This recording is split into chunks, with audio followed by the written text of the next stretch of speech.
Jadi kita terima kasih kepada Ibu yang telah bersedia dalam membantu saya. Saya langsung saja masuk di pertanyaan pertama. Bagaimana proses implementasi kurikulum Merdeka di sekolah di tempat ini? Ya, terima kasih.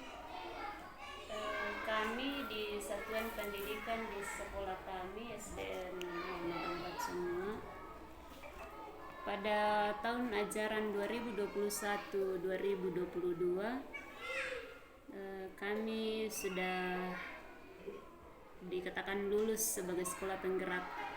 Nah, dan pada saat itu kami mulai menerapkan kurikulum Merdeka dan bisa dibilang memberanikan diri menerapkan kurikulum Merdeka karena ya pada saat itu memang juga sudah masih baru dan kami diangkat sebagai sekolah penggerak angkatan kedua pada tahun itu. Dan saat ini sudah tahun ajaran 2024-2025 adalah tahun ketiga kami melakukan membelajarkan kurikulum Merdeka dalam proses pembelajaran, dan kami masih terus dibimbing oleh fasilitator kami karena di dalam penerapan kurikulum Merdeka di sekolah kami juga masih terus belajar dan terus belajar karena ya bisa dikata bahwa kurikulum ini memang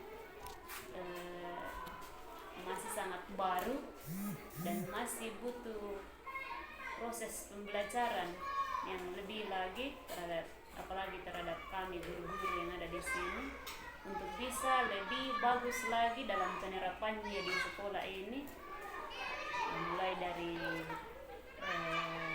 guru itu sendiri sampai kepada bagaimana kami terapkan di dalam proses pembelajaran kepada siswa dan lingkungan di sekolah ini. Iya, terima kasih Bu. Ya, jadi untuk pertanyaan berikutnya, adakah dalam penerapan kurikulum ini ada mungkin hambatan atau tantangan yang dihadapi, dan jika ada apakah bisa diberikan sedikit penjelasan tentang pengalaman Ibu dalam atau tantangan apa yang dihadapi di penerapan ini? Ya, seperti itu. Ya, jadi seperti yang saya jelaskan di awal bahwa kurikulum Merdeka ini masih baru dan kami dalam pelaksanaannya masih terus dibimbing oleh fasilitator. Dan tentunya banyak sekali tantangan yang kami hadapi dalam pelaksanaannya di lingkungan pendidikan ini. Salah satu tantangannya adalah itu di guru. Jadi sebagian besar guru masih terus belajar memahami bagaimana sebetulnya kurikulum Merdeka itu dan bagaimana penerapannya, sehingga guru di satuan pendidikan kami ini ada yang memang sudah memahami dan ada sebagian juga yang masih terus belajar karena masih berawal dari baru mengetahui apa itu kurikulum, dan penerapannya itu masih terus dipelajari. Jadi cara kami belajar adalah dengan terus mengikuti bimbingan dari fasilitator, dan juga ada PMM yang kami bisa tempati untuk belajar. Ada video-video di dalam PMM yang membahas tentang bagaimana kurikulum itu dan bagaimana penerapannya.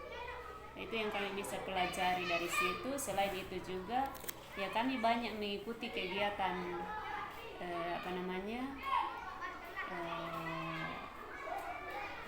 lokakarya dan kegiatan-kegiatan lain yang berhubungan dengan bagaimana supaya kami bisa lebih lagi memahami tentang kurikulum itu terlebih dalam menerapkannya kepada peserta didik. Ya, terima kasih Bu.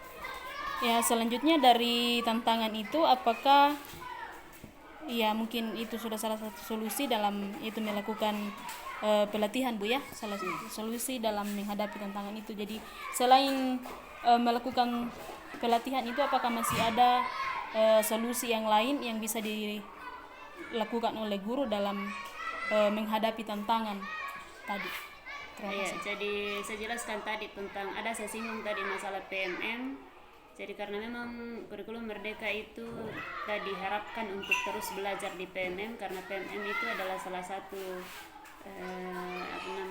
tempat untuk kita bisa belajar secara mandiri, karena memang di kurikulum merdeka sudah tidak ada lagi pelatihan yang wajib diikuti oleh guru, kecuali kami yang memang sudah masuk sebagai sekolah penggerak, sehingga kami terus diberikan pelatihan atau bimbingan dari fasilitator. Tapi bagi sekolah-sekolah yang menerapkan kurikulum merdeka secara mandiri, mereka diarahkan untuk terus belajar secara mandiri di PMM, sehingga salah satu solusi yang bisa kita lakukan baik kami di sekolah ini maupun sekolah-sekolah lain yang sudah menerapkan kurikulum merdeka adalah terus belajar di PMM, karena di PMM itu sudah banyak sekali video-video dan baik praktik baik yang bisa kita pelajari dalam penerapannya kurikulum merdeka.